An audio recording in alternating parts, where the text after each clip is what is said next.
Hi everyone, welcome to episode 3 of Talk Danger Zone Jobs, the overseas contracting show. I'm William Beaver, editor-in-chief and founder of DangerZoneJobs.com, and today's topic, how do I network to find overseas contracting jobs? There's something about networking that just seems to scare people, or at the very least make them a little apprehensive and nervous. I think part of the reason is because networking as a word doesn't really make a lot of sense.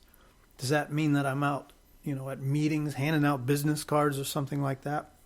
In reality, it's a lot more simple to understand if you think about your just normal everyday life. Think of it like this. Suppose your car broke down and you needed to find a good mechanic. One thing that you might do is just ask around. Ask your friends and family. Do you guys know anybody that fixes cars, somebody that you trust? And if they've had some experience with a good mechanic, they might recommend somebody.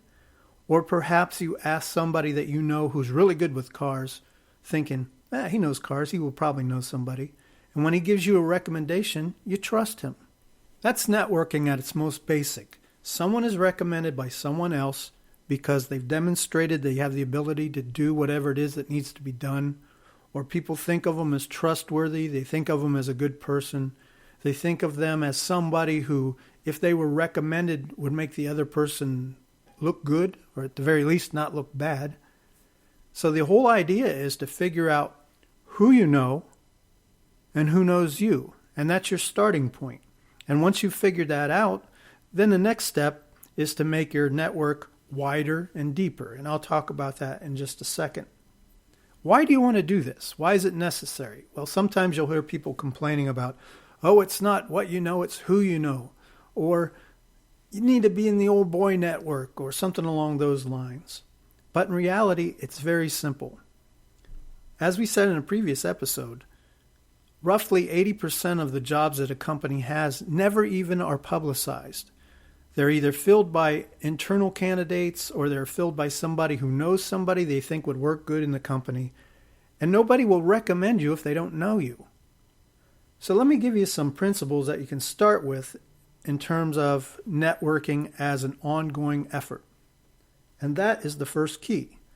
Don't start networking as soon as you need a job.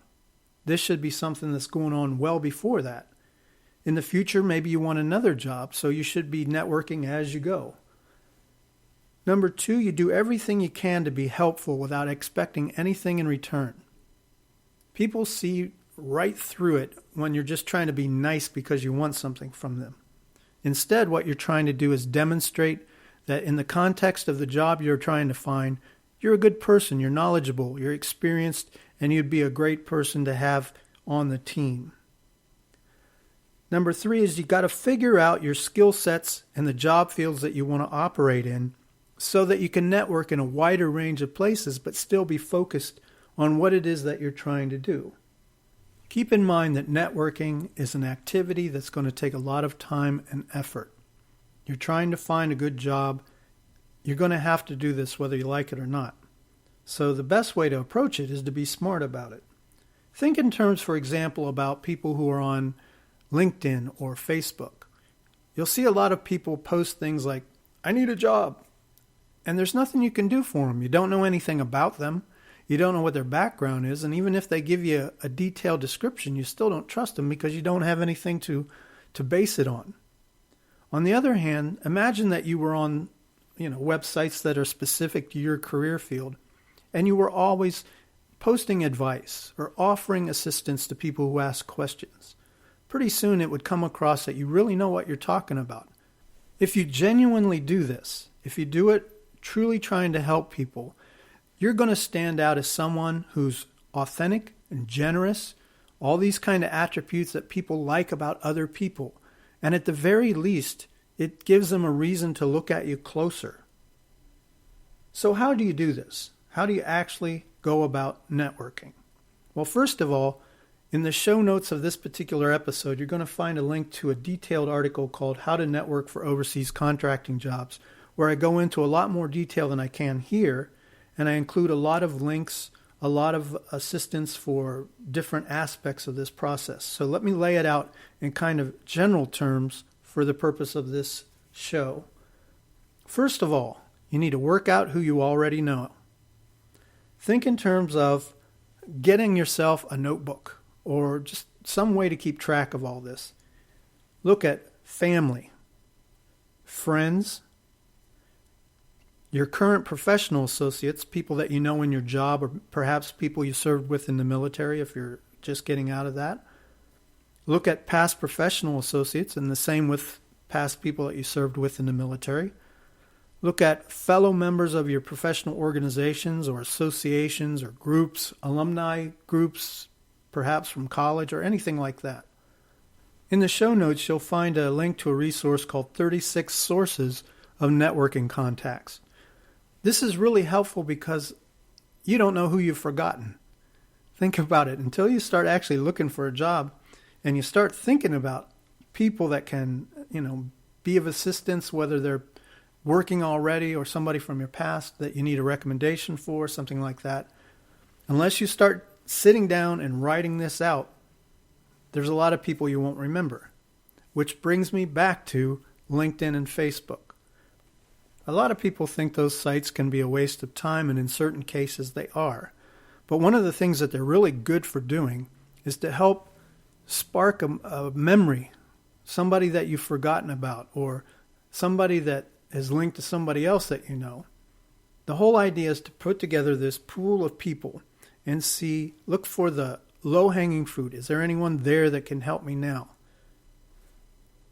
The next thing that you need to do is try to make your contact network wider and deeper, as I mentioned before. And one of the ways of doing that is to be specific about the companies that you want to try to get into. If you do that, then it's possible to go search LinkedIn for people that work for that company that you may have forgotten that you know. You can do the same thing by making sure that you're clear on the career fields you're trying to get back into. Sometimes when people send me emails saying, I'll do anything to go overseas, just give me a job, I'll dig a ditch, whatever. It doesn't work like that because it's not matching what you're skilled to do. And it's hard to network if you're trying to be too general. If you're already overseas, then you've got a golden opportunity to network as often and as effectively as you can. This could be sitting down with a group of strangers in the DFAC. It could be people that you meet while you're working out at the rec center. Whatever it takes. But you should be constantly making contacts, making inroads, just talking to people. Let them get to know you. On the job, you're already networking with people from your own company. So you should be looking for opportunities to get to know other people outside of that context. Now, if you're not overseas, I realize this makes things much more difficult. So let me give you one good way to meet with people who are contractors and who represent contracting companies. That would be going to job fairs. Now, before you start screaming at the microphone saying that job fairs never give jobs, that's not my point. The point is you go to a job fair and you meet others who are also looking for jobs. They're there just like you are. They need help just like you do. And there are company representatives that are willing to answer questions to get to know you a little bit. You never know what can happen from those kind of circumstances. Those job fairs are free, so it's a very effective way, especially if you're not working, to spend your time in a productive way. Remember that at its core, networking is about other people growing to know, like, and trust you. When the time comes, if it ever comes, that they can recommend you for something, you've already proven yourself to be somebody who's helpful and of service and caring about other people, someone that others would like to work with. This assumes, of course, that you have the proper background that you need for the position for which you're trying to network.